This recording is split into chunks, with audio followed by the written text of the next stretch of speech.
From children's programs to in-depth documentaries, SDPB sparks curiosity and lifelong learning in every South Dakotan. SDPB, good, useful, and full of wonder.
SDPB brings South Dakotans together, telling the stories that unite small towns, big ideas, and the people who make our state shine.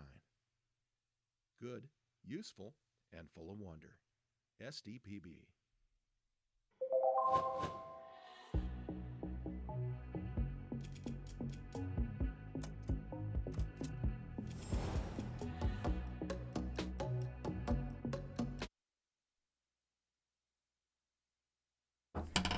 Good morning. The meeting of the House Commerce and Energy Committee is now called to order.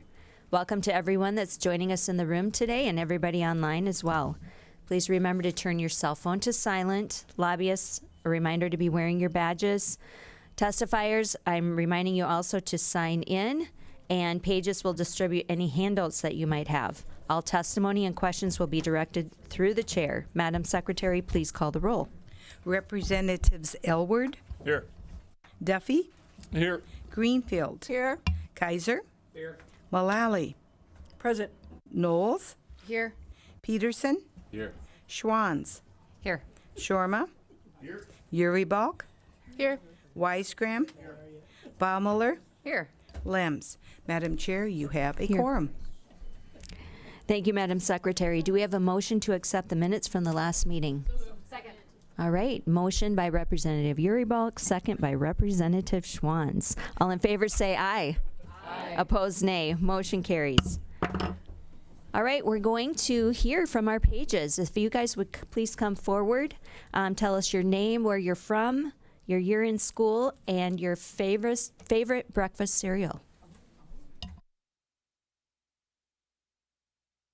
My name is Macy Duffy. I'm from Rapid City, and I'm in 11th grade. And my favorite breakfast cereal is Captain Crunch.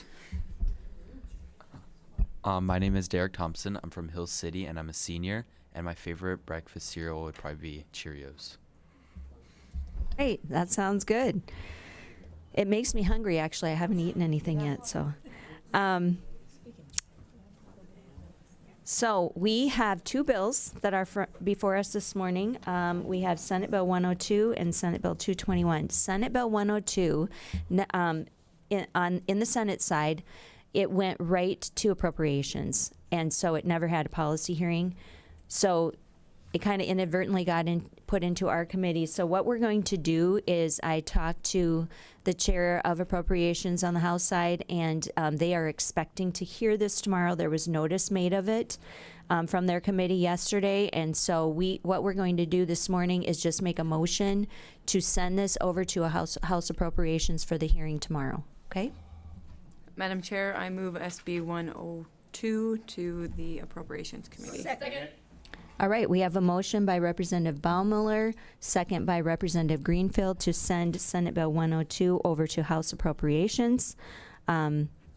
With that, we will, all in favor say, or I think we need to do a roll call for that. And so all in favor, please vote yes, and opposed, nay. Madam Secretary, please call the roll. Representatives Elward, Aye. Duffy, Aye. Greenfield, Aye. Kaiser, Aye. Mullally, Aye. Knowles, Aye. Peterson, Schwanz, Aye. Shorma, Uribalk, Aye. Weisgram, Aye. Baumiller, Aye. Lems. Aye. Madam Chair, 13 yay.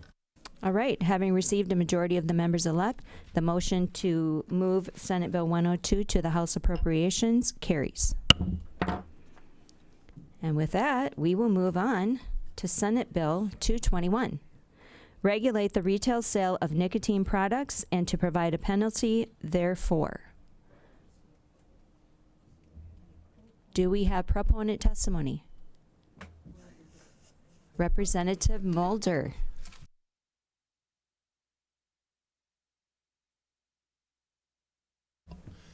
Madam Chair, members of the Commerce Committee. Well, this is fun. I've never been here before. My name is Brian Mulder, Representative District 11 out of Sioux Falls. And I just need to get my face on this computer so I can open it up real quick and pull up the bill we're talking about. We are all also expecting the arrival of Senator Carr at any moment to help us kick off 221.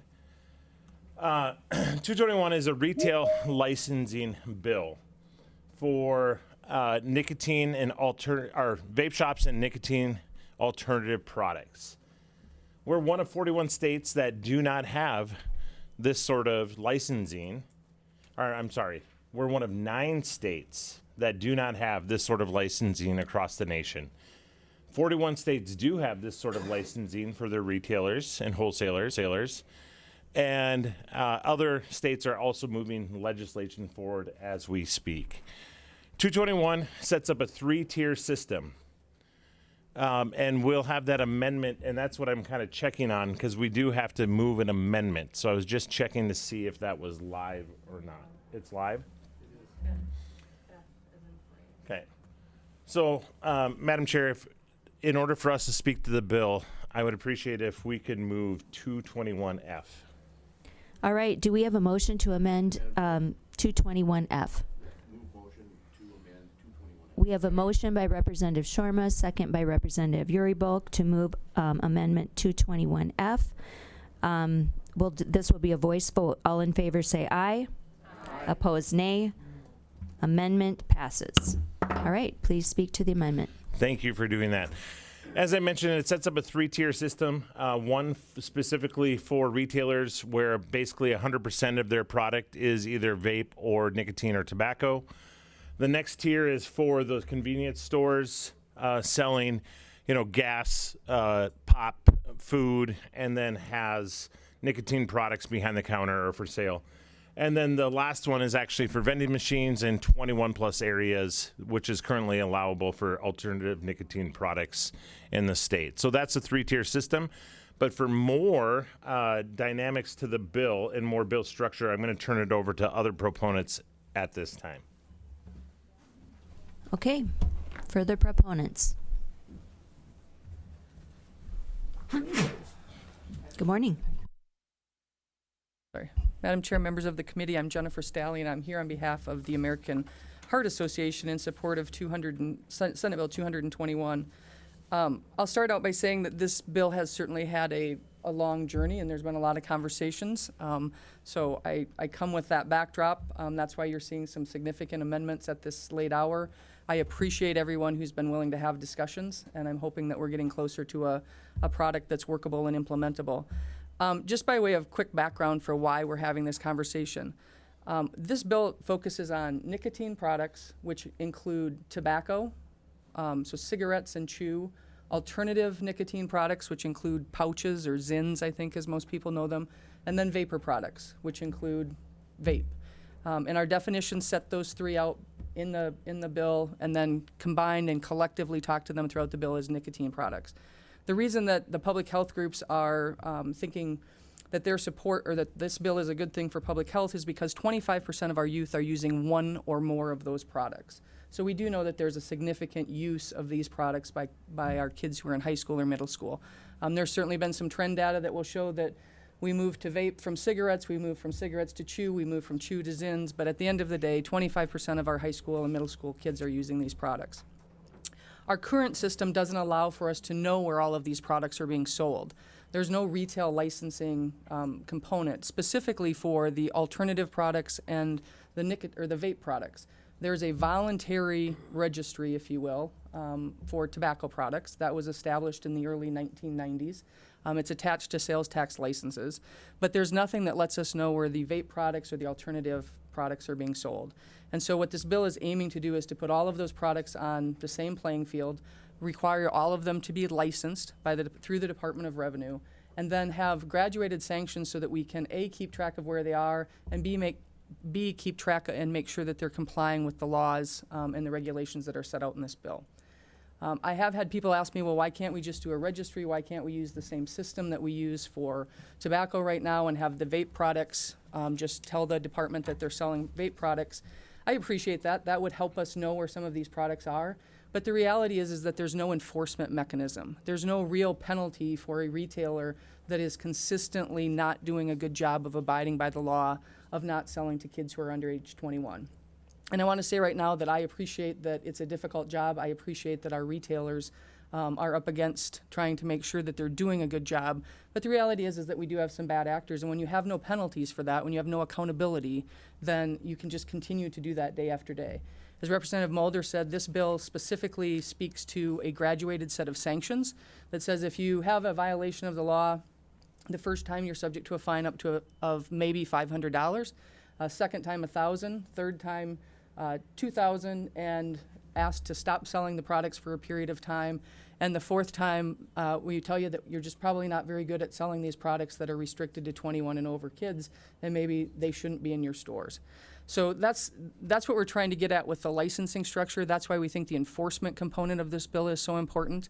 As Representative Mulder said, 41 other states license tobacco retailers. We're not paving new ground here. As we have unfortunately been in a lot of areas when it comes to these products, we're one of the last people to the table. I know that there's also concern or comments that have been made in our discussions, and I certainly appreciate them, that why would we be asking tobacco retailers, the true tobacco retailers who are selling cigarettes and chew right now, to have a license when they've been selling them for a number of products without one.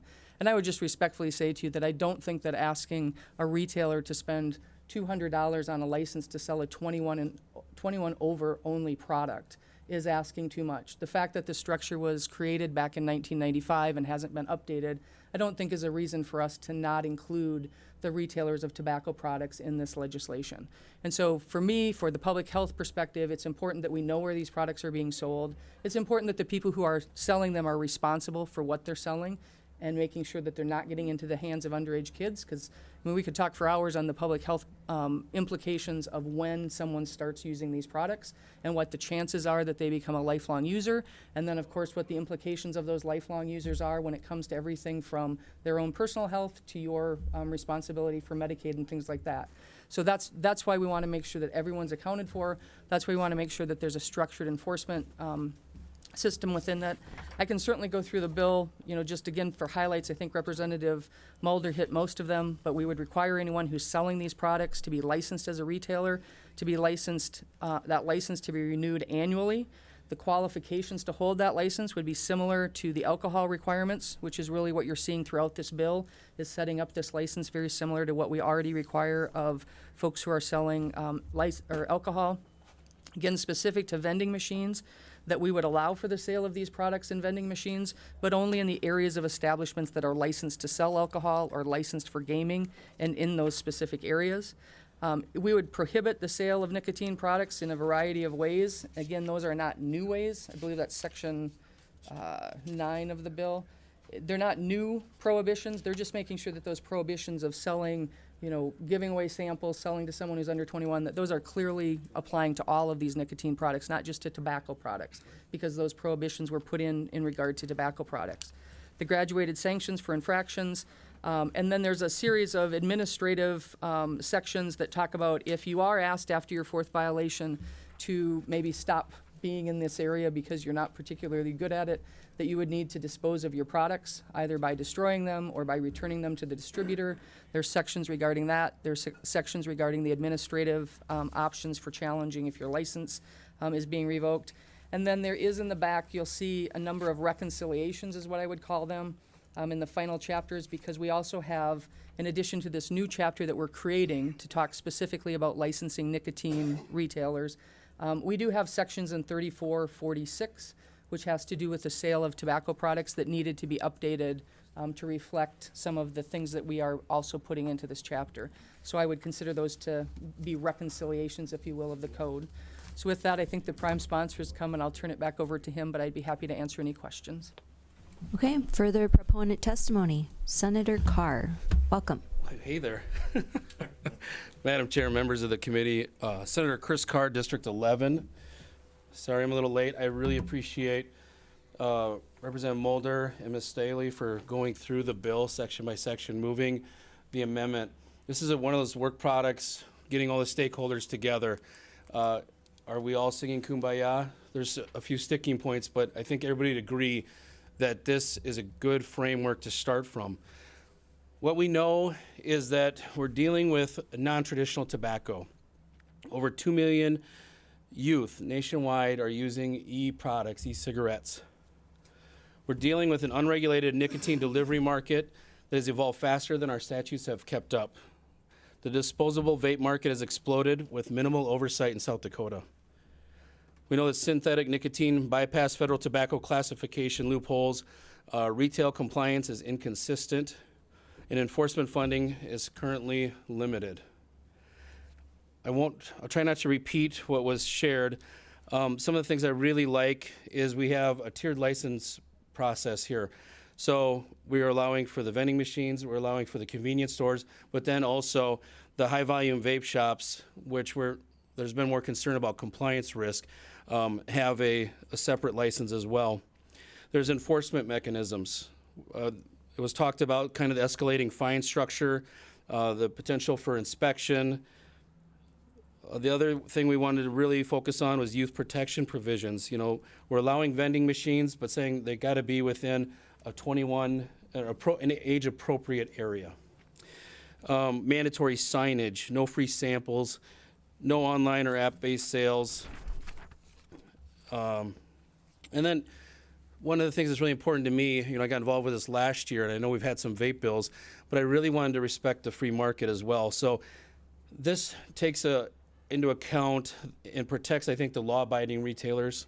It creates a clear regulatory framework.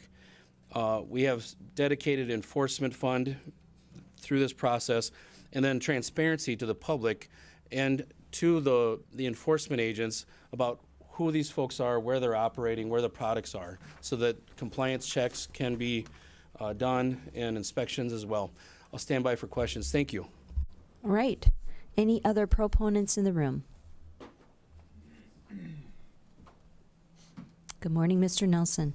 Morning, Madam Chair. My name is Sam Nelson, and I'm a registered lobbyist for the Vapor Technology Association. That is a national trade organization that represents manufacturers, distributors, and some other folks that are involved with these products. I want to thank both Senator Carr, Representative Mulder, and Senator Davis, Jen Stolle, and the other stakeholders that were involved in this process. VTA has been around since about 2015, and it's an industry trade organization, as I said, but two of its main goals are to allow these products to compete fairly in the open market and be available to adults who are wanting to use them, and to keep them out of the hands of youth who should not have them or be using them.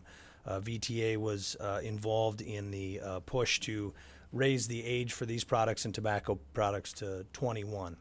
And so we've had an opportunity to work with the prime sponsors on this bill. We've not gotten everything we've wanted, but we've gotten good compromise, and we think that this bill allows these products to be marketed fairly and competitively with traditional tobacco products, but it puts safeguards and guardrails in place so that we know who's selling them, where they're being sold, and it gets some skin in the game for retailers as well. You heard me testify on 1220, which is the wholesaler distributor component to this licensure apparatus that we're creating. So we support the bill.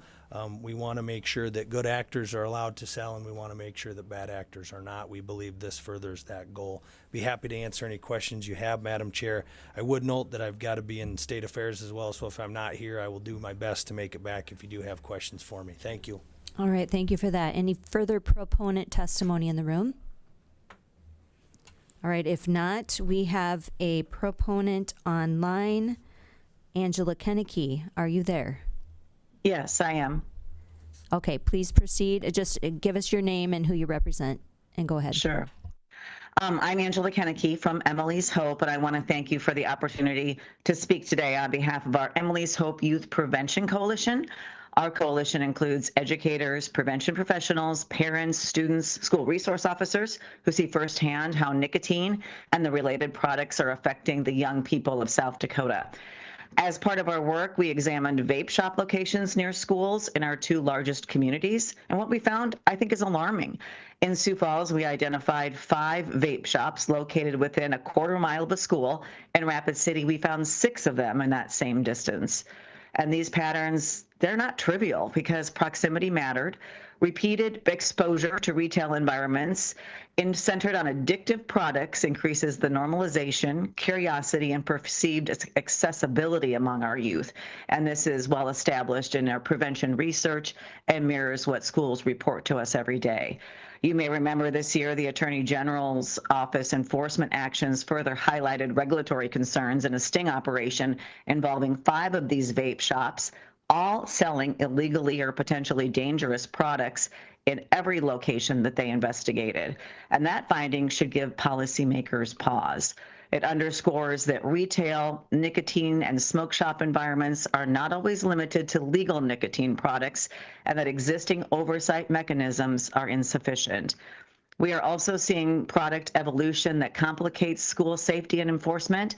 Just last week, a school resource officer on our coalition reported confiscating THC pouches inside a school, and these products can be easily concealed and mixed into water bottles, making detection extremely difficult. Now, I know that we're not talking necessarily about THC products with this bill, but these incidents illustrate a broader regulatory challenge that retail environments selling nicotine and vape products often overlap with the sale of other psychoactive substances, including products that appeal or are easily misused by minors. That's why we need enforcement. So Senate Bill 221 establishes a regulatory framework that directly addresses the structural drivers of youth exposure and youth access. Licensing requirements, distance restrictions from schools, sale limitations, and inspections are not punitive measures. They are preventative safeguards. They create accountability, improve traceability, and reduce environmental factors that contribute to youth initiation of these products. Importantly, the bill does not prohibit lawful adult behavior. It recognizes that retail practices, product visibility, and sales channels are policy variables, and that policy can either amplify or reduce the risk to our youth. From a prevention perspective, Senate Bill 221 represents a reasonable and necessary step toward aligning retail nicotine regulation with public health realities.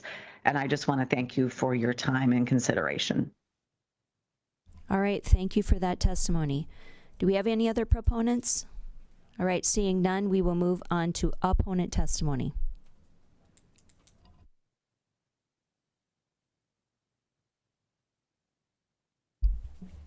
Good morning, Madam Chair, members of the committee. Nathan Sanderson. I'm the Executive Director of the South Dakota Retailers Association.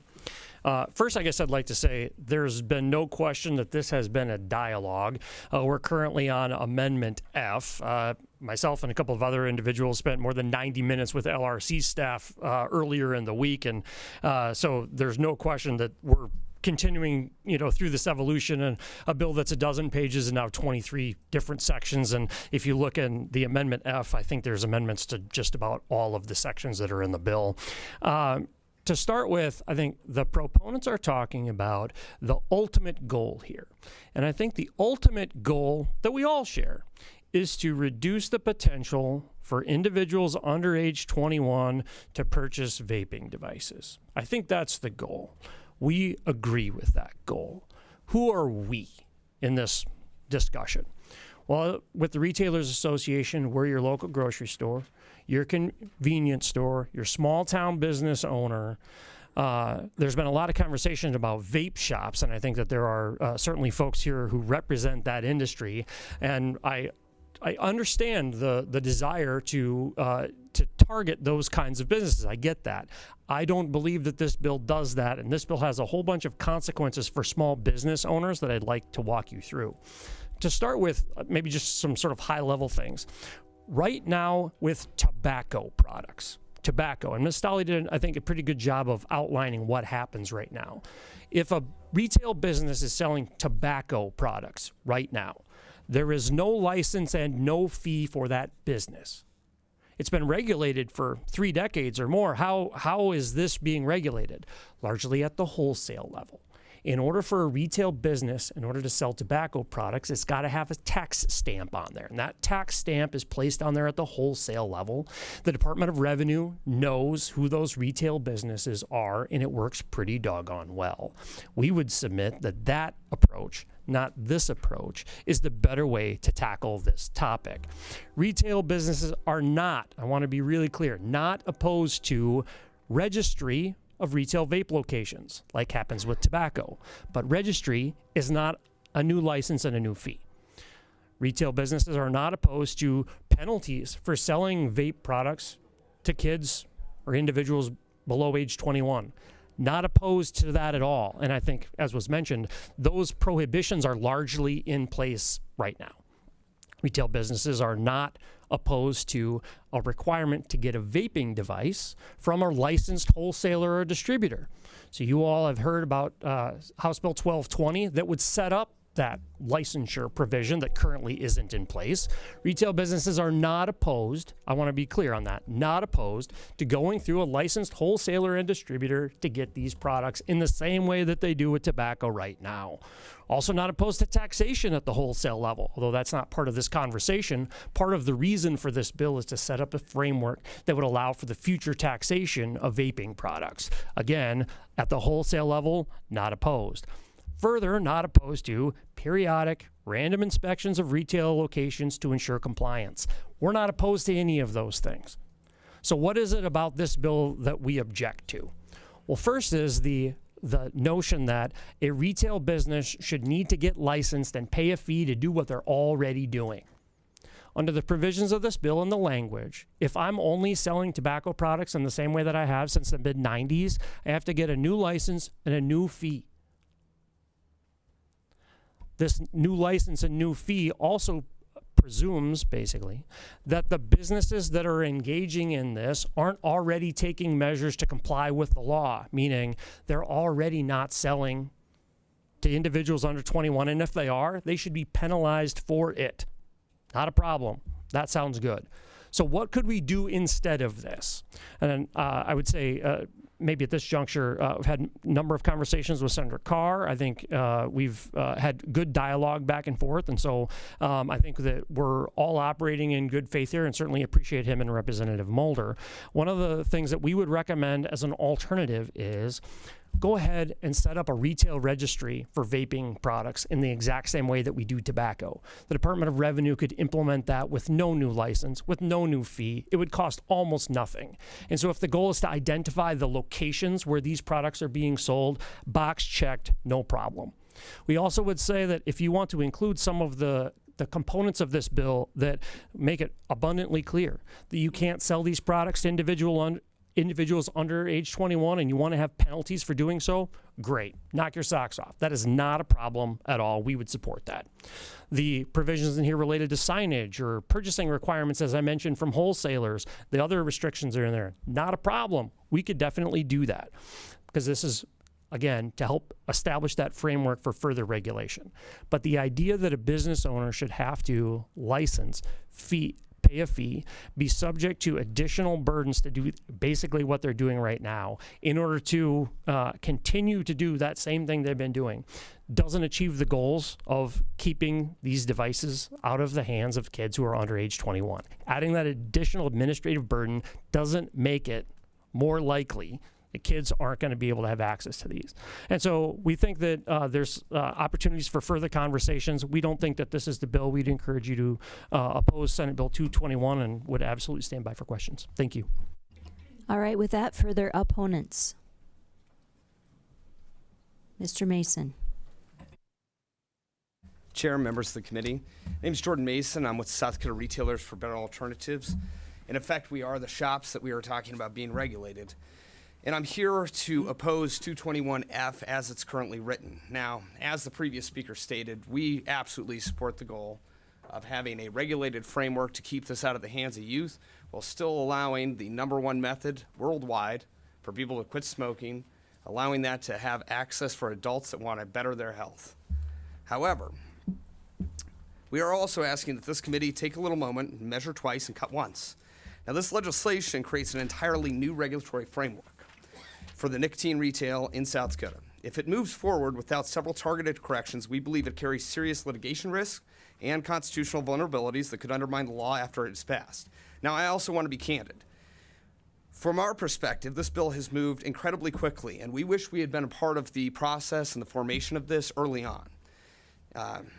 Our members and the retailers are the very retailers that we're talking about having been regulated. And unlike the manufacturers from the VTA, we also would have, we also are coming here in good faith, but we come from very different perspectives. Now, first, I'd just like to highlight this. Section 2, subsection 9 defines vapor products to include, and let me repeat this, any component or part. Now, to be very clear, here is an example of a vapor product. This contains a battery, it contains wires, it contains plastic. I don't think anyone in their right mind is trying to make Best Buy, because they're an electronic components manufacturer and retailer, a also licensed nicotine retailer. However, broad over vague language like that has been repeatedly struck down by the courts, specifically in Merrifield versus Lochner and Craig Miles versus Guile. This is the U.S. Supreme Court, and along with the 8th Circuit in that instance, invalidated regulatory frameworks because they were irrationally captured outside the intended scope. Now, I want to be very clear. This is one of the reasons why we're opposing this bill. It needs to be narrow, and it needs to be tailored for the governmental interests we're talking about. Second, Section 4 needs a practical fix. I think everyone understands that there are persons and then there's corporations. There's the difference between an LLC, which may compose of 4 to 5 individuals, depending on your company, and those individuals, the parts, can make up the whole in that instance. So Section 4 specifically, where it says that it needs to have a date of birth for each applicant, we are recommending that that change to each owner. So split the lines up. So you have an applicant, which can be an LLC or an LLP, and then I think the intent of the bill author here is to then have the date of birth from each owner to show compliance. However, that is not written as is. Second, and this is a big one, Section 7.4 currently imposes a 10-year disqualification for any felony, and I want to repeat this, for any felony. So if you're 19 years old and you take a baseball bat to a mailbox, you are prohibited from operating a business that has nothing to do with your previous, juvenile delinquency. Or, for example, I understand before the South Dakota legislature this year, if you made some sort of AI image because you were a pubescent young man and did something irrational, you now cannot operate a business. The reason we're pointing this out is that under the U.S. Supreme Court, specifically under Dent versus West Virginia, and again in Schwartz versus Board of Bar Examiners, the court has made this clear that you have to have a rational nexus. To be very, very specific, courts have increasingly struck down these kinds of irrational barriers, including in St. Joseph Abbey versus Castile, specifically noting that the narrowing disqualification has to be relevant to the actual offense. So our recommendation is very clear. Go ahead and make a prohibition against felons, but make it against financial crimes, crimes related to the distribution and sale of nicotine, and those of controlled substances.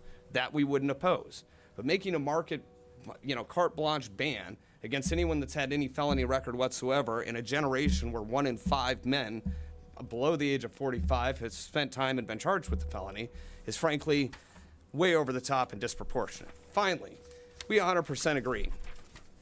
Penalties absolutely should be expected for bad actors that are selling to the youth. However, anyone that owns a business today, if you make a clerical error, that is dramatically different than making a bad action. So I think most people in this committee would agree that a speeding ticket is different than, for example, distributing drugs. And they have wildly proportionate different penalties for the type of offense. However, Section 13 does not discriminate these penalties at all. To be very, very specific, if you look at the bill as it's written, a clerical error that you would find in the record keeping under Section 10 is equivalent to the selling of a minor. We do not believe that the state has a rational basis to seize the property of a business owner, prevent them from operating legally because of clerical errors. Without that discrimination, we cannot support this bill. Finally, I would like to just also point out there's been a lot of comment about a tax coming, and we just want to state this very clearly. Nicotine products, of course, inherently have some risks associated to them, and they should not be used by the youth. But at the same time, there is substantial peer-reviewed research that recognizes the distinction between combustible cigarettes and non-combustible alternatives. In fact, according to the Tobacco Control, they projected that 6.6 million fewer premature deaths and 86.7 million fewer life years would be lost if people that are currently smoking and using tobacco products today were to switch to e-cigarettes. Again, that's peer-reviewed research.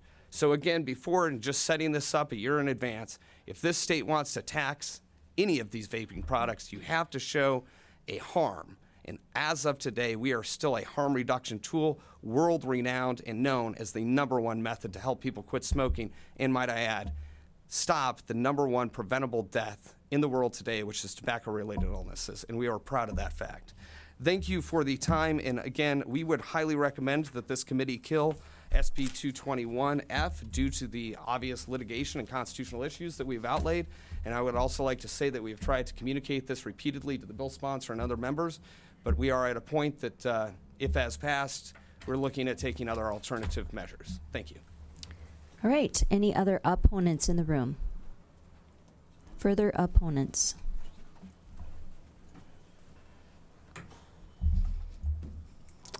Good morning. Please state your name and who you represent. My name is Nancy Gilbertson. I represent myself. I am the owner of Vape Depot and Smoke Shop in Watertown, South Dakota, and I've been that owner for 10 years.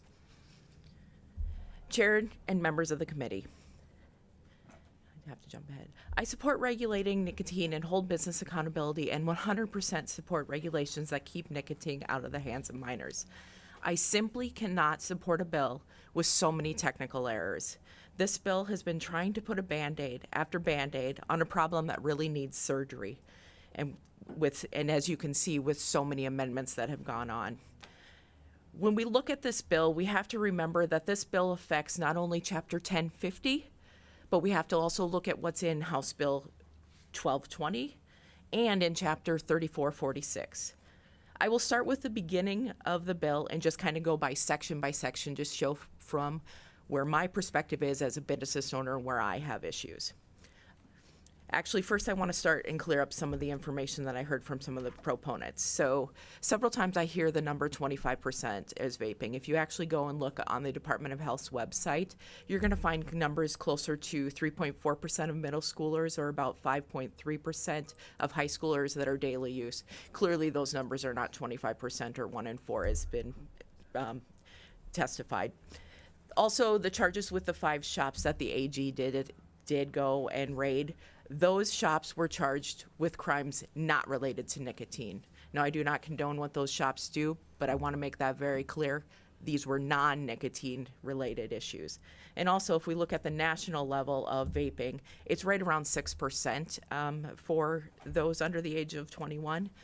If you want to look back to about 2010 information on tobacco, you're going to see that people were smoking, and I'm talking cigarettes back then, at 25%. So I just wanted to clear that up because I keep hearing these numbers and they're just not valid. So we'll start with the bill. Section 1.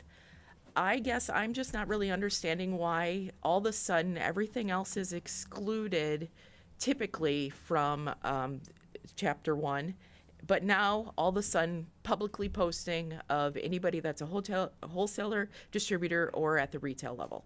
Section 2, and this was already pointed out a little bit, definitions. I've been in this game for 10 years. I know exactly what's made in these bills or in these vape devices. When you take and you add the components and the parts, we've got 18650 batteries. So every store that's selling an 18650 battery. You want to go to Menards and buy some wire because that's how people old school made coils for their deal. You're now pulling in that. We cannot have the parts of these devices considered a nicotine product. I am cool if you want to just regulate nicotine, the substance, but do not take and add the accessories in there. We don't do that with tobacco. In the tobacco license, accessories are not considered. So if you think about hookahs, water pipes, just your general pipes, those are not in tobacco regulations, but we're trying to pull it in here for vapor products. On to Section 7. This was also stated, I have an issue with the second chance. You know, there are a lot of people that make foolish mistakes in their life. 2 years ago, this legislative session actually passed a bill, Senate Bill 57, that allowed second chances for professionals. So what's the difference here? Like, we want to just say you're always a criminal? I believe in second chances. There are people who make serious mistakes, but 10 years beyond your probation, that just seems absurd and ridiculous to me. Section 10, as far as the records, now at my level, I'm not going to necessarily have the manufacturer records with the name and the origin. That's on the label, but I don't have like I'd have to create a significant database if the Department of Revenue said that I had to take and supply that information to them. I'd have to grab every single SKU, and when you're in my store, there's hundreds, probably over 600 different SKUs. I'd have to create a database for that information. I also agree with earlier testimony about the stacking of the penalties. If I've got a minor paperwork violation, I would hope that the Department of Revenue would just help me on trying to figure out how to fix that, since this would be new, and that wouldn't be strike one towards a revocation of my license. Section 18 talks about the funding. You know, I estimate there's got to be at least over 2,500 stores that are going to have this new nicotine license. You know, do we even know how much that's going to cost to implement? I think that we need to take a step back and actually look at what we're doing. And then a couple of my final points that really I don't think anybody understands unless you actually work in this industry. When we're dealing with the language in Section 19.4 and 19.6, this is where we're kind of talking about stuff that was actually truly intended for cigarettes specifically.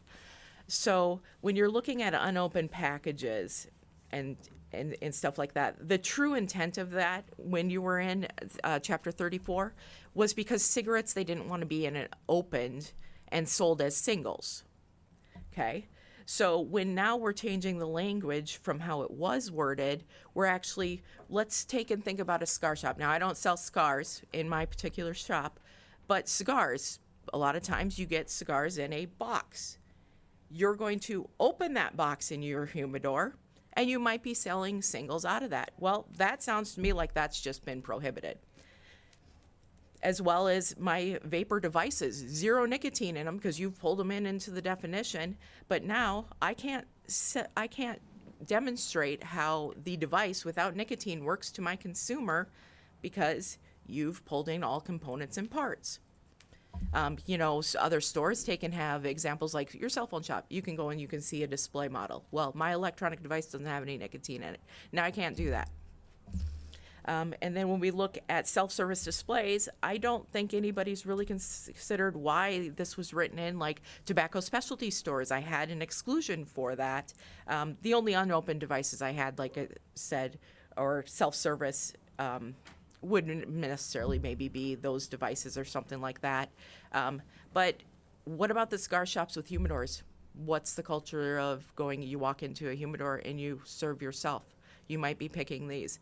This is banned. So we're not taking full consideration of everything that's in this bill and actually how it affects.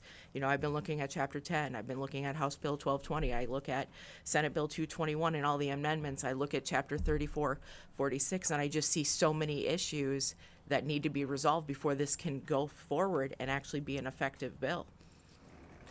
I just find that we need to push on the brakes. I wish it could have got done this session, but there's just not enough time to fix all the issues that would really be harmful to someone like myself. And I request that you send this bill to the 41st day. I will stand by for questions. All right. Any other opponents? I do not believe we had any other opponents. We will go to rebuttal. All right. Thank you, Madam Chair, members of the committee. Senator Chris Carr, District 11. Happy to talk about some of the concerns that were brought up. I just also want to bring us back to what has happened in South Dakota and where we're at with vaping and vaping regulation. Last year we dealt with a bill. We've been talking about vape regulation, I think the last few years. Even since I've been here, we've been talking about flavored vape and what are we doing about it. So far, South Dakota hasn't put a framework in place. And I actually had concerns about legislation last year because I didn't feel it respected the free market. I made it clear when I left last year, because I didn't support that language, that I would work on this and I would help deliver some regulation, some framework, a starting place for South Dakota that threads that needle on free market, but safety and compliance of these products.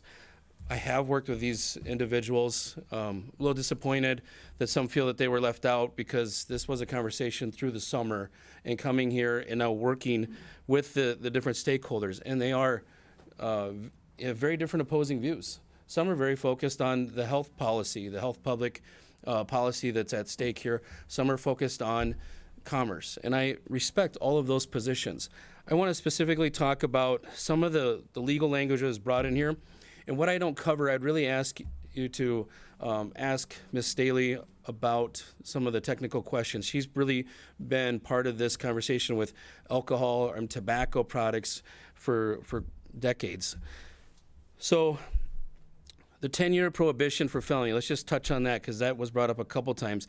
This follows our alcohol laws. So that's where this language comes from. It is a graduated system. How many mistakes do we want to allow to occur for a business owner to not recognize an issue or make a personnel change and address what's happening as far as selling these products, either products that aren't safe or to underage minors? There has to be repercussions. There has to be teeth in this for it to make a sense. Somebody had said that this is just about protecting folks under the age of 21, and that's not true. In the Senate, we had heard some testimony about some of the vape shops that had complaints, and they checked like 5 of these vape shops, and they all had products that had harmful ingredients that were not safe for public consumption. This is about product safety. This is about compliance. It's also about doing checks, compliance checks, and testing. So there's more to it than just this registry. There was some talks about destroying the product, and I would hope that you'd look at the amendment, and the opponent would look at the amendment too in section 14. It does talk about destroying the products if they are not safe products, but if they are, they've been purchased through a registered wholesaler or distributor, they can be returned. So that's an addition. We've heard the conversations. There's a lot of red here, but that's because we've heard through this process some of the different stakeholders. So it's really disappointing to have them be part of these discussions, bring forward these ideas, we adopt them, and they're still opposing this idea. I'm not sure anything anything we would do would make them happy at some point. I just don't know if they'd ever come on board, frankly. Heard issues about this isn't, discussing the public health policy. That's not what we're doing today. I'm not here arguing whether vape is good or bad for you. That's a different discussion. We're talking about putting a framework in place on a product that was compared to traditional tobacco products. That's a mature market. How we deal with that and how we regulate that, that has evolved over decades, and so has alcohol. Where the wild, wild west still exists is regarding these vape products. And if we want to recognize the free market and allow some of these vape shops to operate and bring in their product that is not FDA approved, that's what this is about. Non-FDA approved products, allowing them to do that. There has to be some framework in place to make sure those products are safe, that there's some compliance checks in place. That's what this does. Or the alternative is we could just say, you know what, no FDA or no products that aren't FDA approved. I would ask the vape shops and the retailers that have some concerns about this to consider those different avenues that are at stake here. Because I'll tell you what, and I think most of you would agree, the regulation of vape is a serious matter and it should be taken seriously. I actually heard somebody talk about the number of kids that are using vape and kind of diminish to go, well, it's only 2% or 3%. What percent is acceptable? And most of those surveys are typically opt-in too, just so we're clear on the validity of these surveys. And that's not really my point. Again, I want you to walk away with this. We're talking about protecting law-abiding retailers, creating clear regulatory framework, a dedicated enforcement fund, and transparency through the public registry. I'm going to stand by for questions. Thank you. All right, do we have any questions from the committee? Representative Baumler. A question for the Prime. Could you touch on the concern about the accessories and if that's something we could fix before on the floor, or if we do move forward with this? Madam Chair, Chris Carr, District 11. I'd like to phone a friend and ask Ms. Staley to come up, as she's really worked on these definitions, has been involved with them. There's been concern. See, tobacco is one of those really interesting things. Ms. Staley, if you want to come up. It's really intertwined in a lot of legal areas, and then it's complicated with the master settlement that we have. So we have to be really mindful how we deal with tobacco or nicotine products and how we separate them out from each other. I'll let you take it from there. Madam Chair, Jennifer Stalley for the American Heart Association. I would just share, Representative, that a lot of work has gone into all of these definitions, and you'll see these definitions repeated in House Bill 1220 metaphors. But part of that is to make sure that we capture everything that is a vapor product, because at the end of the day, as Senator Carr said, it's an evolving industry. And so you can deliver these products through those devices, and in many cases, the cartridge is already embedded in the device. So if it's a disposable device that you have the cartridge of vape in, that's the device. I would respectfully disagree with the opponent who said that, she's not able to demonstrate a device or show it. I think, think of all the things in the retail market where you have a display model and then you sell something in the packaged box. I don't think we're prohibiting the demonstration of the device in the store with that definition. I guess I don't read it the same way she does. I think it's to make sure that what happens is that someone doesn't put the vape into a device and then say, well, the devices aren't included, so I'm not really selling a vapor product, and that's a way around the definition of vapor product. That's why it's so broad. All right, any other questions? Representative Yuri Balk. Thanks, Madam Chair. For Stalley, could you just speak to why tobacco has to be included with the definitions in the bill in the sections? Yes, Madam Chair. So I think it's important, and I don't take lightly the comments that were made by Mr. Sanderson from the retailers that tobacco products have been sold for a long time, and why are we now asking them to have a license? I think it's twofold. Part of his argument is that we know where they're being sold and we know that they're accounted for. Well, I'll just share with you a very brief story, and I think some of the folks that were part of this story might be in the room. I actually, this summer when I was asked to start working on this bill, I called the Department of Revenue and asked if I could have a list of all of the tobacco retailers in the state, because we have a registry. And they were very kind, and they said, well, there's two things. One, the law that's referenced in Section 1 of this bill would prohibit us from providing you with that list. And two, it's a voluntary compliance list, basically. We're not sure that it's the complete list, because how you demonstrate that you're selling tobacco products right now is if you have a sales tax license, you check the box that says you're selling tobacco products. And I went through an example with them. I said, so let's just play this out. 20 years ago, I got a sales tax license from the state of South Dakota to be a lobbyist. What if times are tough and I decide that I need to start selling tobacco products out of the front of my office? And through no intentional part on my part, I just don't call the Department of Revenue and tell them that I've started to sell tobacco. And I'm buying them from a distributor, and they're tax stamped, and I'm paying the sales tax. I'm doing everything right to sell that product. Well, we would find that out if we audited your sales tax. Okay, what would the penalty be when you come to my office and find out that I've been selling tobacco for 19 years and I just didn't tell you?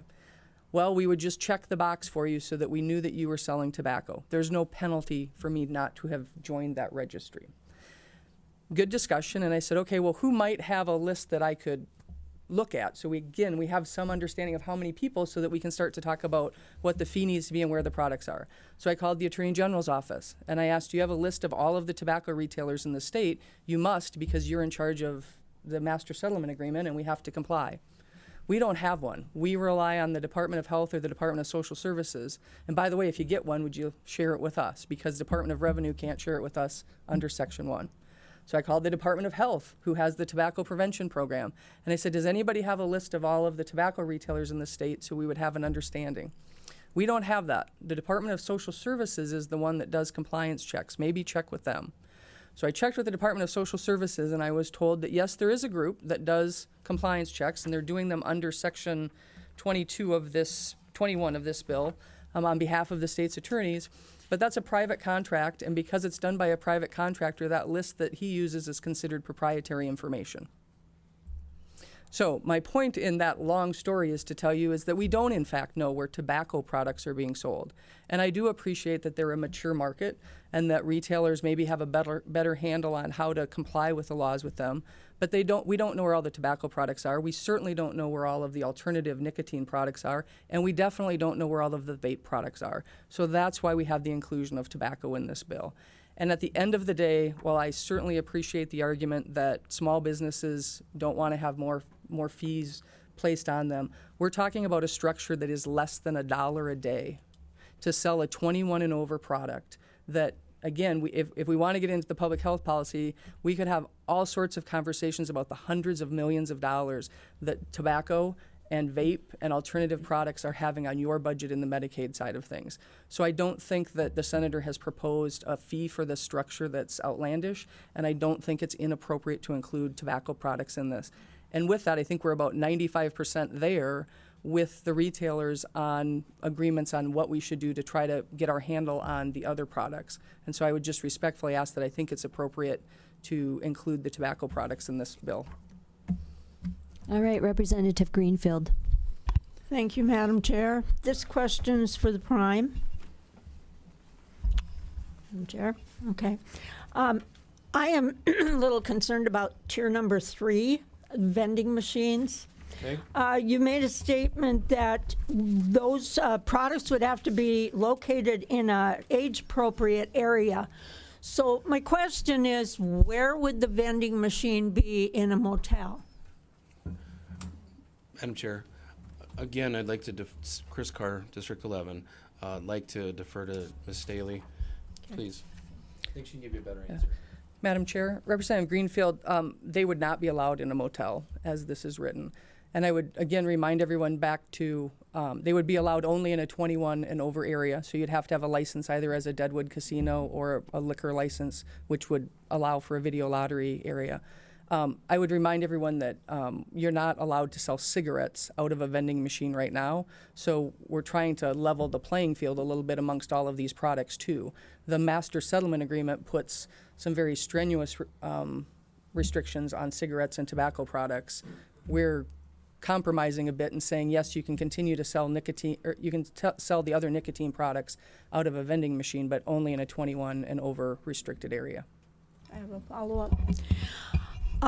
Ms. Stolly, how would this work in, say, a crowded bar or restaurant area where you might have the vending machine visible, but yet you're busy and some 16-year-old goes and puts money in the vending machine, and are you then going to get penalized if somebody's around and sounds the horn, or how does that work? Madam Chair, Representative Greenfield, thank you for the question. So 2 things. It should be restricted to an area that's accessed only by people who are 21 and over. But in the event that you're concerned about someone under 21 accessing it, there is also a provision that the machines have to be age verification capable. So you do have to scan an ID and prove that you're 21 when you're buying it. Thank you for mentioning that. Further questions? Representative Weisgram. Madam Chair, Oh, can I just add on to yes, that real quick? go ahead. Senator Chris Carr, District 11. So I grew up in a small town, and there was 3 bars, 1 church, and that's where we played pool and foosball and went to have, French fries and stuff. But there was an area that was, and rent videotapes, but there was an area that was marked off for 21 older, and it was for video lottery. I mean, it's a very similar concept. So you got this area where you have your video lottery machines. That's where your vending machine presides. I hope that gives you like a real life rubber meets the road how this works. Representative Weisgram. Thank you, Madam Chair. For Jennifer Stolly, I'm going to piggyback on Representative Baumuller's question. Is there room? You guys are full of amendments. Is there room for another amendment to answer Ms. Gilbertson's concerns? Madam Chair, Representative Weisgram, what I would suggest is that this amendment, or that definition, is very similar to the definition of vapor products in 41 other states. The reason that it looks marked up in this version is that we've been negotiating that definition in 1220, which is moving faster than this bill, and so we've been trying to keep them the same. I would say that it would be very difficult to amend that differently at this time and still make sure that we're capturing all of the ways that vapor products could work around this license. So I never say never, Representative, but I think that that particular section has been vetted thoroughly, and that's the definition we arrived at. Okay, another question. This would be for Jason Evans. And Mr. Evans, I know you didn't sign up for a question. If you're uncomfortable, I won't ask you to come up, but why not? Thank you. Madam Chair, Jason Evans with the Department of Revenue. Representative Weisgram, I did register, not as a proponent or opponent, but as other, in case this situation arose. Thank you. Excuse me. Well, I would agree with the goal of this bill, and actually Mr. Sanderson also repeated it, that I think the goal is to keep kids away from these harmful products.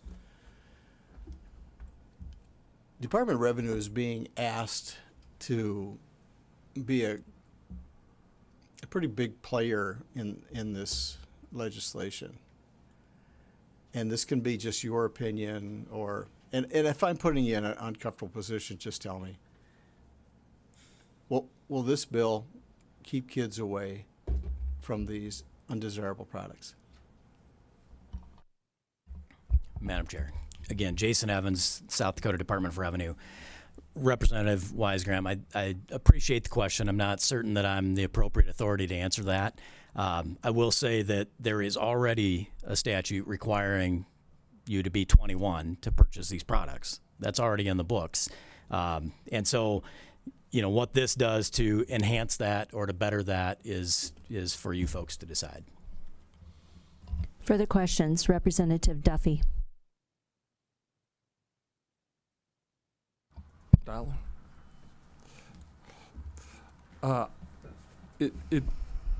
This is a complicated bill, but I just heard a question that made me think.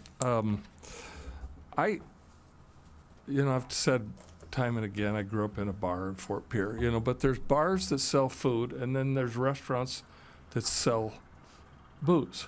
I'm from the former. So in our little bar were 3 lottery machines, and wasn't 5 feet to the first table. I mean, I think maybe part of the answer was the age verification of the machine. So that would be good. But I mean, you know, my kids were in that bar their whole life, and you know, so is that an issue, or are we okay here? Madam Chair. Go ahead. Representative Duffy, I think if your question is the location of the vending machine, I would say it's very similar to where you have a video lottery machine. Video lottery machines are also supposed to be in a 21 and over restricted area. So if your vending machine for vape is right next to your video lottery machine, your bar is probably good in compliance as far as the checking on that. You know, with regard to youth access and how it makes a difference is, I understand that there's a law that would say that children aren't supposed to be purchasing tobacco right now, and obviously they do. But at the end of the day, part of the issue is that we focus on criminalizing the action of the child and not doing anything to address the retailer who is the consistent bad actor. And so again, for the retailers that are doing nothing wrong and they're not selling to underage, I don't see where this impacts them in any way other than the arguments that Mr. Sanderson would have made about an additional license and the administrative work of that. I certainly acknowledge that. But for the person who's not very good at it, who continues to sell, right now our only remedy is to slap them on the hand and move on. The compliance checks are done by the state's attorney, not by the Department of Revenue. And they may or may not be checking every retailer. They may or may not know who the retailers are. And so to your point, I don't think that I think it's going to make a difference in how kids can access the product. But more importantly, it's also going to make sure that the adults are playing the adult role in this and not making sure that the product's not being sold to the child. The vending machines are tricky, I'll admit that, Representative Duffy, but I think the age verification and the placement in a 21 and over is intended to try to make sure that we limit as much access to those vending machines as possible. Madam Chair. Okay. Representative, do you have a follow-up? Okay. Representative Shorma, then we're going to go to Representative Baumler. Thank you. Good morning. Good morning. Do you have any idea what percentage of vape products are sold through a vending machine as opposed to over the counter? Madam Chair, Representative Shorma, I do not. I'll be honest with you, in the first iteration of this bill, we were not allowing the sale in vending machines. It's only when we were contacted by someone who is selling it through vending machines that we started to discuss how it might happen so that we were not impacting that current business negatively. Follow-up? I was surprised to know that it was being sold out of vending machines. Yeah, so am I. Can you perceive for me your best guess as to the advantages and disadvantages of selling the vape product through vending machines? Madam Chair, I don't know if I can speculate what they are. Under current law, it would be that they're not regulated. Under this law, it would be that they are asked to comply in the same way that we're asking our brick and mortar stores to comply when they're selling the products. So would a single vending machine be registered as part of that? Madam Chair, yes, Representative Shorma, we are envisioning in this bill that a vending machine would be considered a retailer for purposes of this bill. That's why they're at a lower fee. So just like if you can imagine that there are 25 Casey's stores in South Dakota, each one of those Casey's locations would need to have a license if they're selling these products. If there are 25 vending machines, each of those vending machines would need to be licensed. But that's why the fee has been set differently for them. Representative Baumler. That was the same question I had. Any other questions? Representative Kaiser. Madam Chair, Ms. Sully. So are the current vending machines, they're out there, I guess, are they currently age verified machines? Madam Chair, Representative, I don't know if they are or they aren't. My phone a friend. They're not required to be. Senator Chris Carr, District 11, thank you for the question. The vending machine was kind of an eye-opener for us, not knowing what that looked like, and just talking to law enforcement about the idea of vending machines. We originally said no. We were contacted by, I think, one of the only companies that has these that are relatively new. There's about 19 machines, that my understanding is, across or certain areas of the state, mostly Deadwood. They have an age verification on those. I asked that owner specifically do they have an age verification? So they got to put their ID in there. There's an age verification process with those current machines. And that's why we also wanted to make sure that any future machines also have age verification built into those. So hope that helps. All right, further questions, Representative Schwanz. Thank you, Madam Chair. This could be a question for either of you. So one of the opponents mentioned that one of the downsides of this bill would be the new license and the new fee that is going to be implemented. Have you talked to the retailers about this? And if so, what was their thoughts? May I? Absolutely. Chris Carr, District 11. We have been working with Mr. Sanderson, in particular from the retailers, and have invited him to be part of this. Actually drafted an amendment that he talked about. He spent 90 minutes with LRC. I really appreciate his work, and they came back with a fee of $300 for all classes. And I said, well, I'd still like to break it up in tiers. And some of that logic was the vending machine, for example. You just asked the question, Representative Shorma. From a business perspective, I look at it as probably not being a high capacity, high volume, so there's a limit potentially to what they're selling out of that. But we do want to treat them as a retailer because they are retailing this product and they need to be registered. We need to know where they're at. The next class would be your convenience store that might be selling these, but they sell a lot of other things. And then that top class, as I talked about, where there's the most compliance issues that we hear about, and it's been identified, I won't get into the specifics and point fingers, but they're a little bit higher, the $300. And all of that was to help go to the Department of Revenue that was mentioned by Representative Weisgram, in case they need additional staff. And so I actually have already talked to the Appropriations Committee to go, hey, Department of Revenue may need a couple of employees. And we estimated something like 1,500 convenience store type of retailers, and then about 500 of these vape shop retailers currently. And then we now know about these vending machines. So we started to estimate, a few $100,000 potentially to help with some of that work in the Department of Revenue. That's why I believe that they're neutral today. We've also included them in this conversation. And now we're starting to, and it talks about in the section who does those compliance checks. That's not the Department of Revenue. It's originally what we kind of envisioned, but we went with the current process that they're using, going through the municipalities and allowing those officials to go out and do these checks. So I hope that helps give you some context to this journey. Just one follow-up. So basically, I just want to understand, right, it would basically be self-funded, for it to self-sustain within its own license structure that's created. Madam Chair. Yeah, that's exactly right. And if you go back to what I call the companion bill now, dealing with wholesalers and distributors, those fees, which were much larger, they're all going into the same pot to help deal with this compliance administrative costs.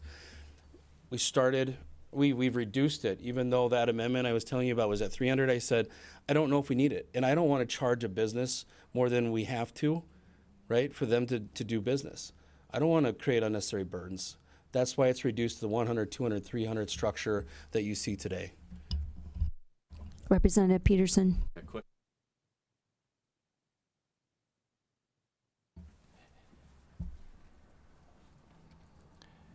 Thank you, Madam Chair. Thank you, Mr. Sanderson. My question is, and with a little latitude from the chair, we voted on 1220, House Bill 1220, it seems like a year ago. I don't remember when that was.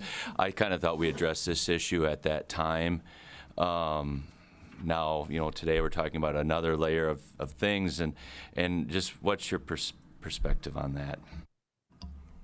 Madam Chair. Nathan Sanderson, South Dakota Retailers Association. We don't have any opposition to House Bill 1220.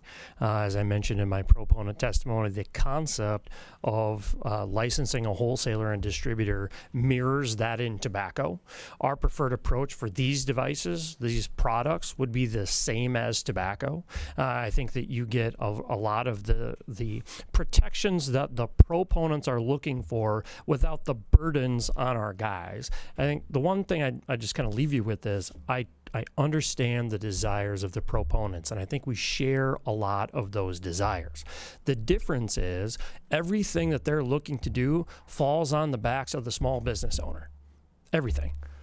All the compliance, all the potential impacts if you have an 18-year-old kid sell to his buddies, all of the penalties, all the potential for loss of license, all of the fees are all paid on the backs of the small business owner, and we think that there's a different way that you could approach that. Okay. Further questions, Representative Mullally. Thank you, Madam Chair. I wanted to piggyback off of what Representative Peterson just said about House Bill 1220. It's listed right here in Section 14, but 1220 has not passed the 101st. So it states in here that it's enacted. I'm having an issue with that. What if 1220 doesn't pass? Ms. Staley. Madam Chairman, Jennifer Staley for the American Cancer Society. I would certainly defer to LRC staff, Representative Mullally, but what we were told is that if House Bill 1220 did not pass, then that section would not be included in the codification of Senate Bill 221 if 221 were to pass. So that's the way they reconcile bills as they move through the process. So if it's not if House Bill 1220 is not enacted, that section would not be codified in 221 if 221 were to pass. And I'd certainly defer to LRC staff if I'm wrong on that. All right, I am told that it is handled by Code Counsel. Yep, he would take it out. Follow Okay. up. So Follow up. okay, so you're saying that Section 14.2 would be eliminated by LRC staff Code Counsel? Madam Chair, I'm saying that when Senate Bill 221 was to be enrolled and codified, if House Bill 1220 has not passed, then everything on line 8, 9, and 10 after the word, or after 1050 would be struck. Code Counsel would not put that into the law that passed. If both bills were to pass, when 1221 is enrolled and codified, Code Counsel would change on line 8. Instead of saying, or under the provisions of House Bill 1220, it would say, under the provisions of Chapter 10, whatever House Bill 1220 becomes when it's enrolled. And that's, my understanding is the Code Counsel has the latitude to do that. Follow up. Follow up. I may have a real issue with that not being constitutional if I'm going to vote on a bill that states this and then have our Code Counsel just eliminate it when we voted on it. But to continue on with Section 14, where I have a question about, it says that you must, if you have violations, that you must destroy and show proof that you destroyed the product that you have paid good money for, or you return it to the department. Could you explain what return to the department means?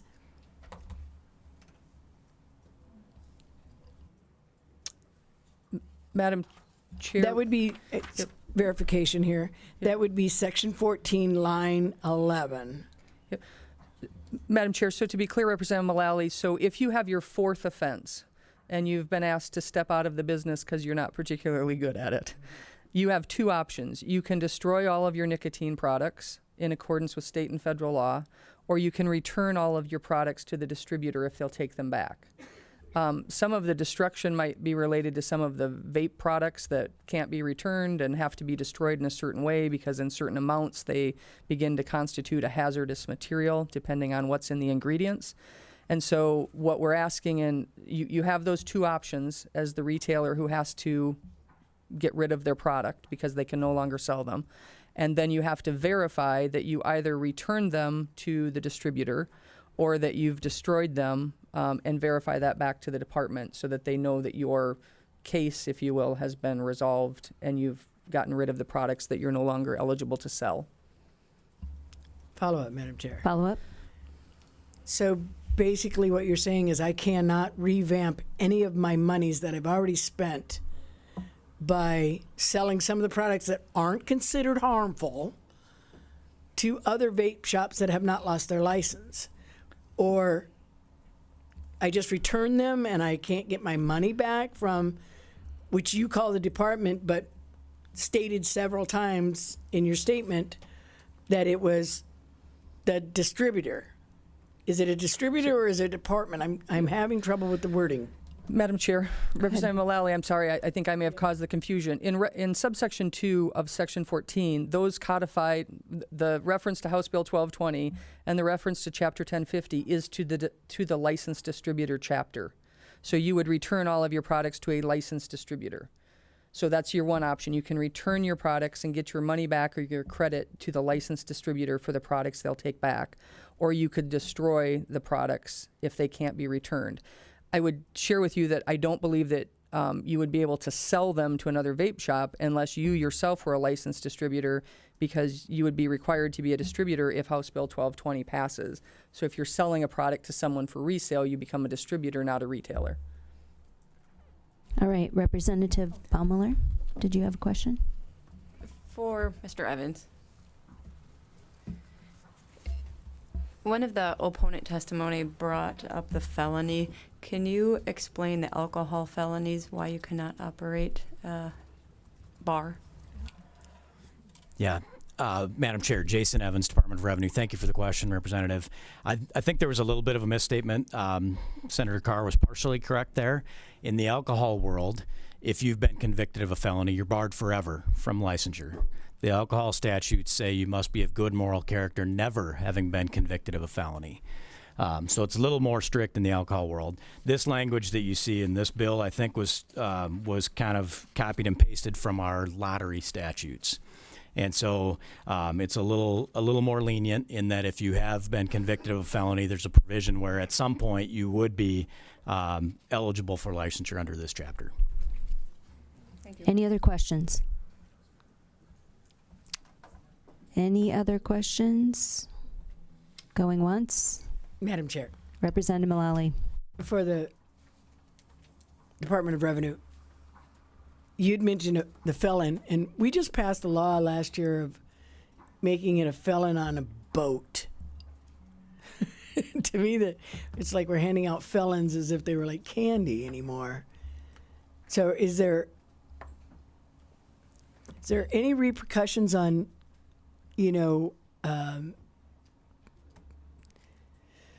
not repercussions, that's not the word I was looking for.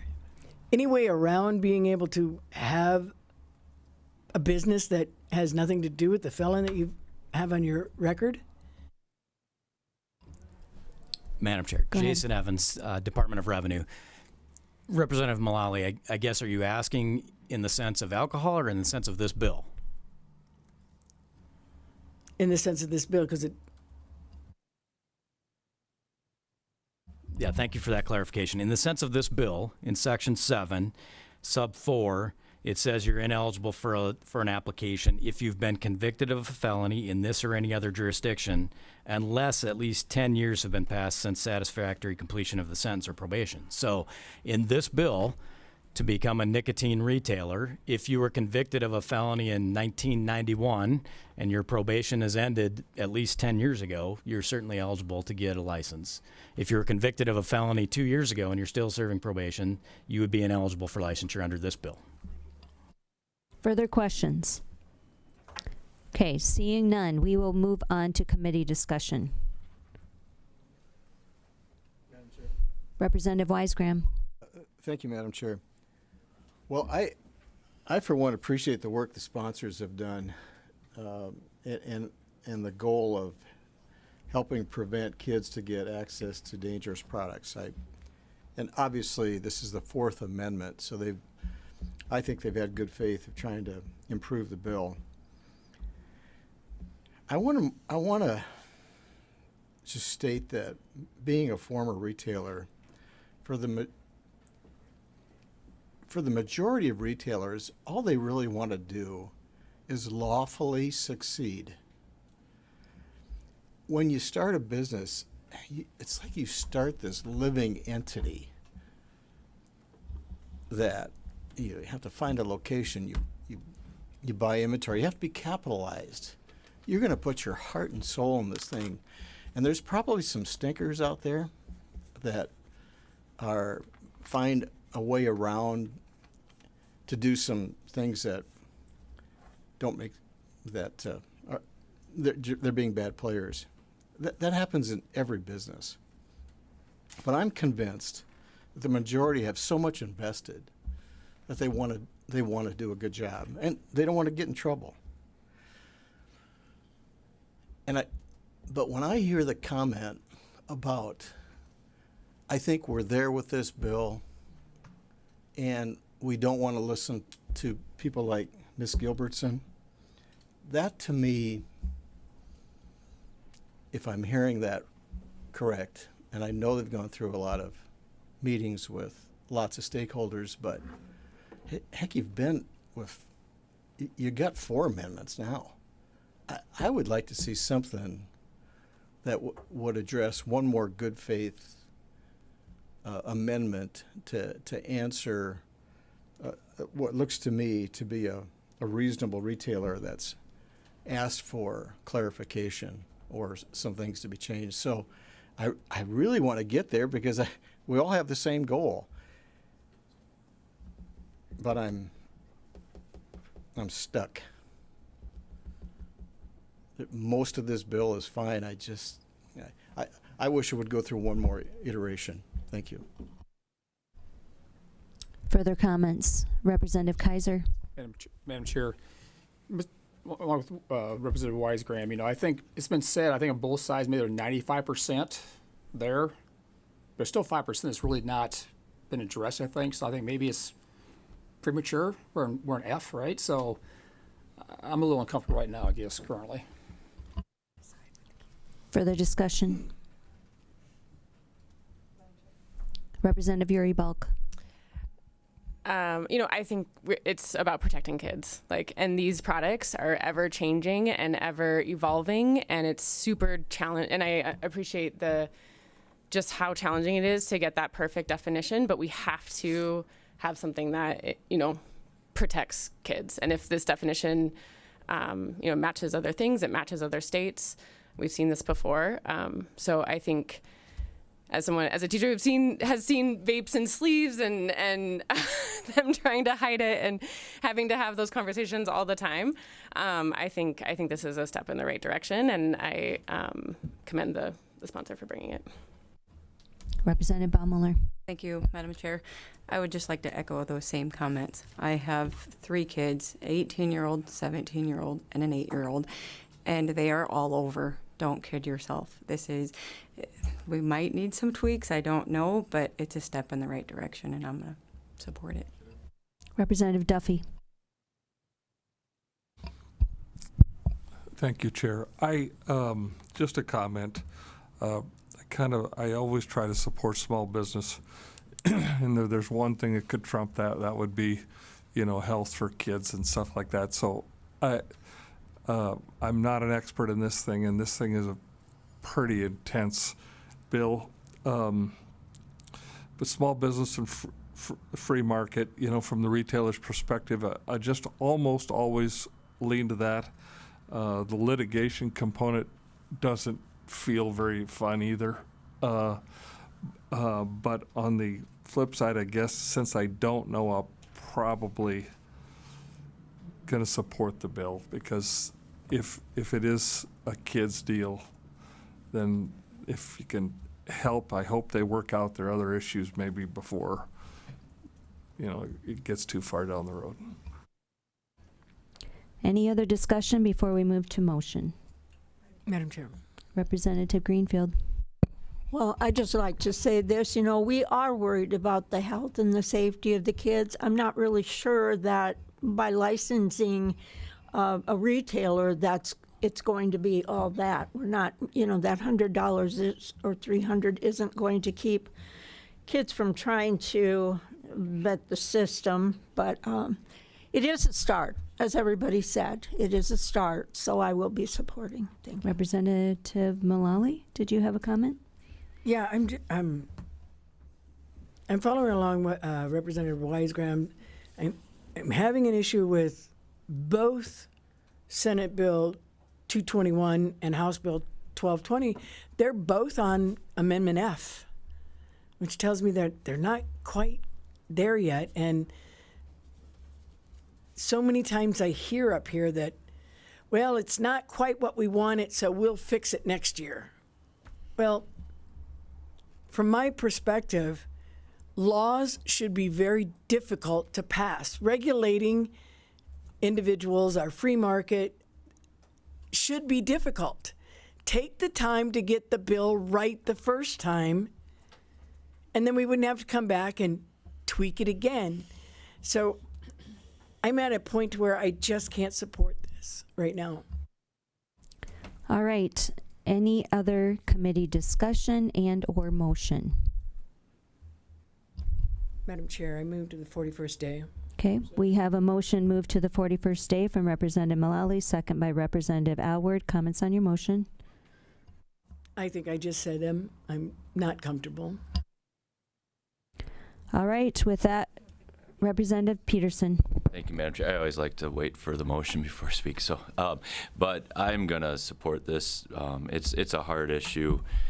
I mean, I could talk for hours about this, but 2 young kids. I mean, these products scare the heck out of me with young kids. I mean, our little guy could grab one and use it right now. And if he found one somewhere, and it could have nicotine, it could have THC, it could have anything. So it just scares me. But I think 1220 is maybe the right way. If these products aren't right or are bad, we need to do it at the distribution and not put the burden on the retailers so dang much, because it's as a parent, it's just a scary world out there. I mean, if I wanted to sneak a cigarette when I was a little kid, I'd have to find a cigarette, find a lighter, and get it lit.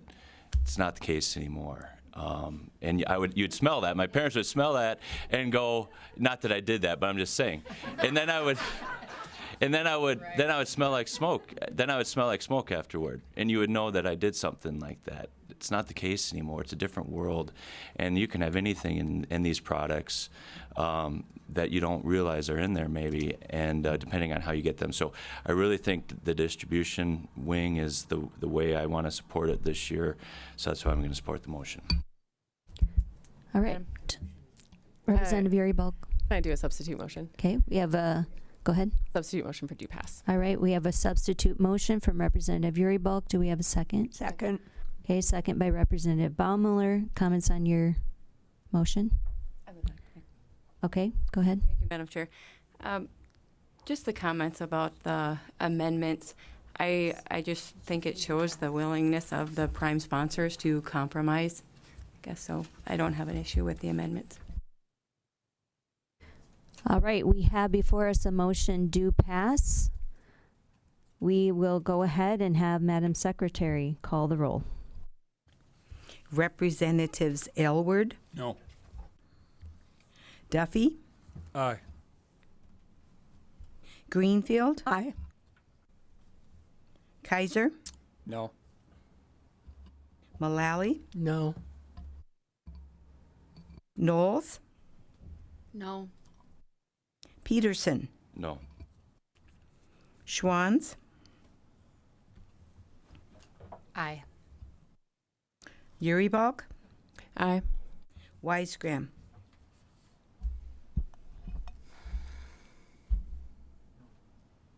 No.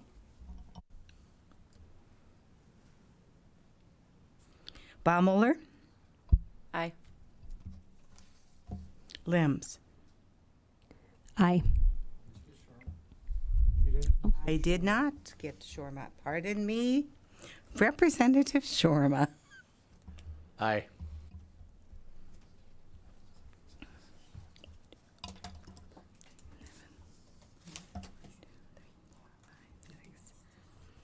Madam Chair, we have 7 yay, 6 nay. All right, with that, we have Senate Bill 221, having received a majority of the members elect, that motion carries.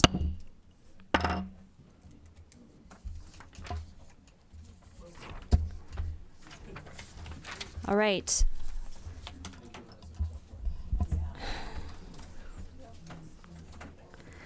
I just wanted to address the committee before we dismiss for the day, before we dismiss for the year.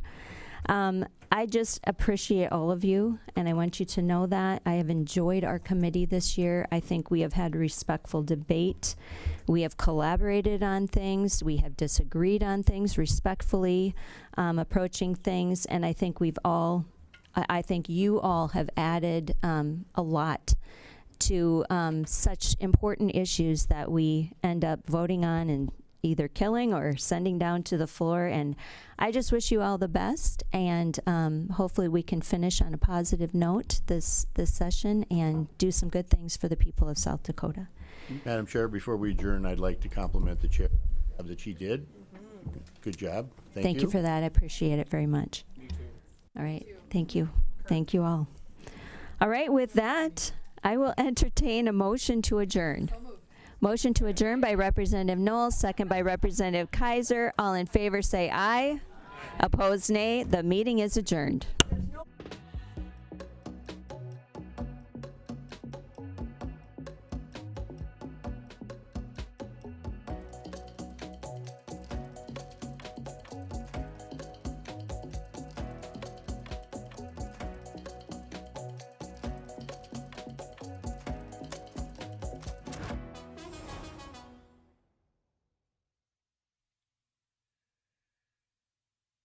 Every day, SDPB connects South Dakotans with stories that inform, inspire, and bring us together. SDPB, good, useful, and full of wonder.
SDPB is your home for fact-based journalism, connecting South Dakotans with news they can trust and stories that matter.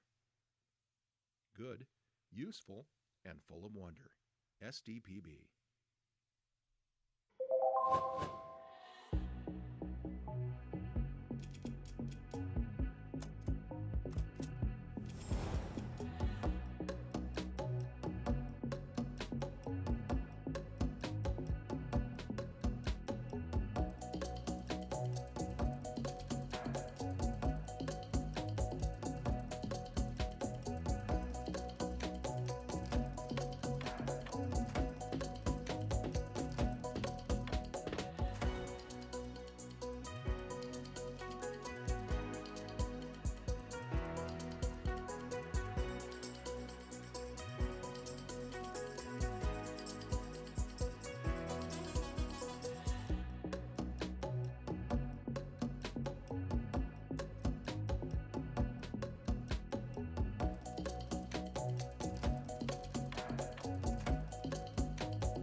From children's programs to in-depth documentaries, SDPB sparks curiosity and lifelong learning in every South Dakotan. SDPB, good, useful, and full of wonder.